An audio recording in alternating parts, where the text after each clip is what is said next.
11 बज रहा था रात में, तो आके दरवाजा खटखटाए। मैंने नहीं खोला। जब मैंने नहीं खोला, फिर उसके बाद हमने हॉस्टल का नाम क्या है? Shri Saraswati girls hostel. Shri Saraswati girls hostel. अक्सर की एक बच्ची आपके हॉस्टल में रहती थी, वो चली गई, उसके बाद उसको तंग करना कि मैं क्या समझती हैं कि मैंने छोड़ दिया है। ऋतिक, ये सब काम ना करो बेटा। सामने में एक बच्ची रहती है, उनके रूम में ये रात रात भर रहता था, हम जानते नहीं थे। और एक दिन वाईफाई के कारण मेरे यहाँ आ गया, अब उसको हमें तंग करता है। तो बाबू, आज के बाद ऐसा कुछ मत, ये दूसरी लड़की से आप धमकी दिलवाते हो, वो मत करना बेटा, प्लीज।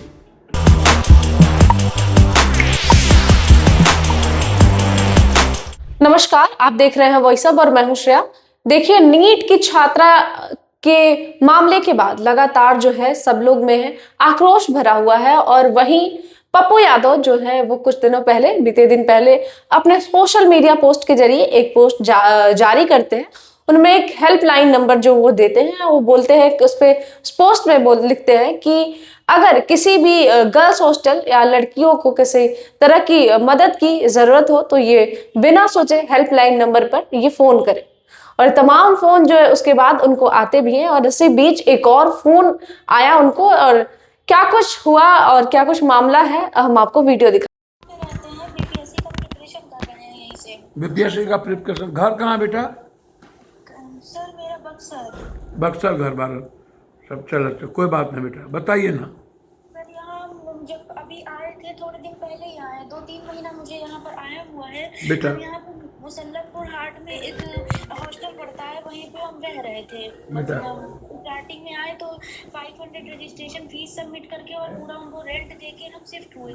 शिफ्ट होने के 6 से 7 दिन बाद या 6 से 1 हफ्ते के भीतर मतलब लीज पर उन्होंने ले रखा है। पहले मैं सोचती थी कि वो हॉस्टल मालिक है, मुझसे बताया था कि मैं खुद हॉस्टल मालिक हूँ, पर मुझे रहते रहते पता चला कि उन्होंने लीज पर ले रखा है किसी से, मतलब वो बिल्डिंग किसी और का उन्होंने ले रखा है।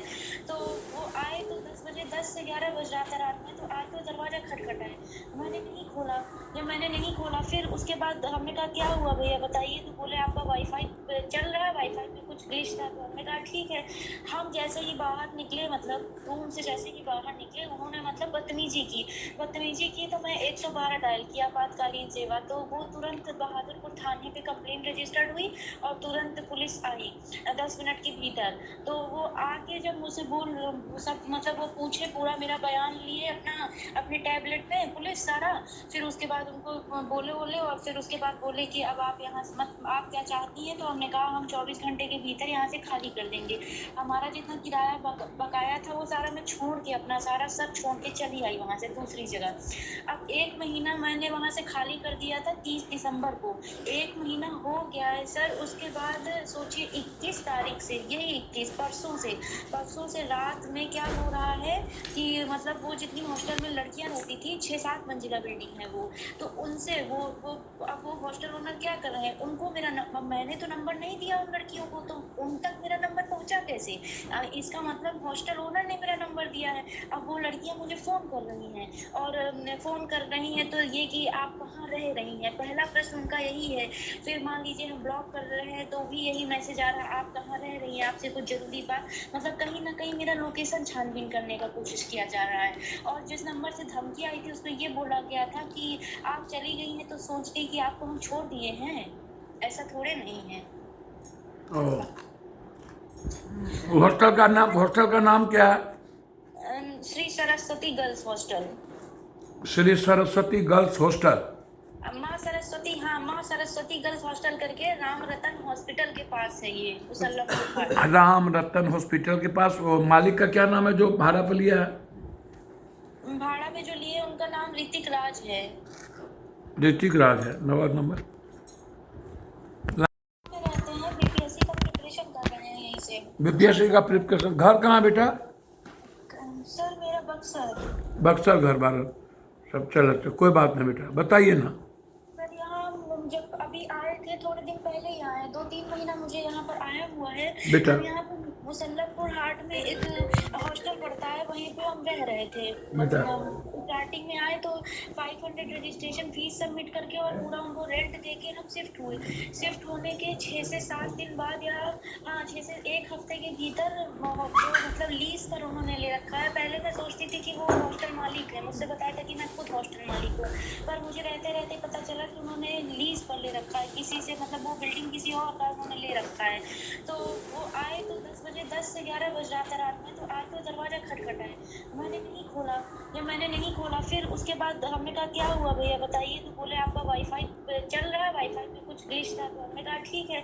हम जैसे ही बाहर निकले, मतलब रूम से जैसे ही बाहर निकले, उन्होंने मतलब बदतमीजी की तो मैं 112 डायल किया आपातकालीन सेवा, तो वो तुरंत बहादुरपुर थाने पे कंप्लेन रजिस्टर्ड हुई और तुरंत पुलिस आई 10 मिनट के भीतर। तो वो आके जब मुझसे सब मतलब वो पूछे, पूरा मेरा बयान लिए अपने टैबलेट में पुलिस सारा, फिर उसके बाद उनको बोले और फिर उसके बाद बोले कि अब आप यहाँ आप क्या चाहती हैं। तो हमने कहा हम 24 घंटे के भीतर यहाँ से खाली कर देंगे।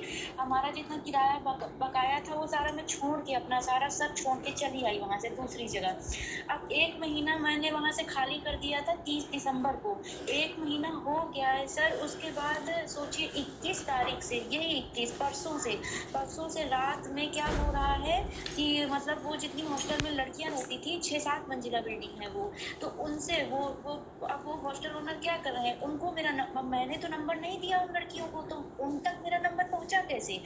इसका मतलब हॉस्टल ओनर ने मेरा नंबर दिया है।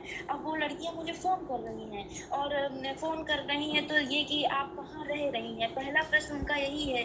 फिर मान लीजिए हम ब्लॉक कर रहे हैं तो भी यही मैसेज आ रहा है, आप कहाँ रह रही हैं, आपसे कुछ ज़रूरी बात, मतलब कहीं ना कहीं मेरा लोकेशन छानबीन करने का कोशिश किया जा रहा है।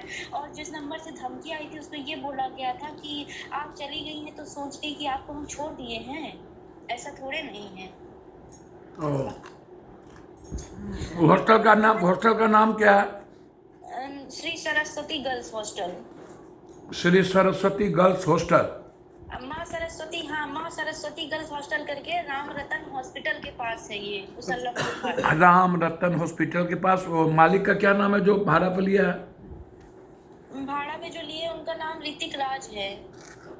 ऋतिक राज है। नंबर तो देखा आपने क्या कुछ मामला था, जो वो एक लड़की जो है वो पप्पू यादव को फोन करती है और हॉस्टल की जो सच्चाई है, काली सच्चाई वो सामने लाती है, और तमाम जो बातें उसके साथ, जो परेशानियों का सामना उसको करना पड़ता था, उसके बारे में खुलकर उसने बात करी है। और पप्पू यादव जो हेल्पलाइन नंबर जारी करते हैं उस पे तमाम लोग जो है वो लगातार, लड़कियां, गर्ल्स हॉस्टल वाले भी फोन कर रहे हैं मदद के लिए। और उन्होंने ये भी पोस्ट में लिखा है कि शैक्षणिक और जो है आर्थिक सहायता के लिए भी हमें बेझिझक बिना सोचे हमें कांटेक्ट करें, हेल्पलाइन नंबर दिया उन्होंने, और हमेशा से ही वो सबकी मदद करते हैं। तो लड़कियों के लिए एक बहुत बड़ा कदम जो है उन्होंने उठाया है और एक नई पहल जो वो जारी करी है, कहीं ना कहीं इसमें बहुत लड़कियों को मदद भी मिलने वाली है और मिल भी रही है। लगातार फोन भी आ रहे हैं पप्पू यादव को। तो देखा आपने कैसे पप्पू यादव ने जो है वो क्या कुछ कहा लड़की से, कितना क्या कुछ बात कही उन्होंने। तो ऐसे तमाम जानकारियों के लिए देखते रहे वॉइस ऑफ। मैं हूं श्रेया, धन्यवाद।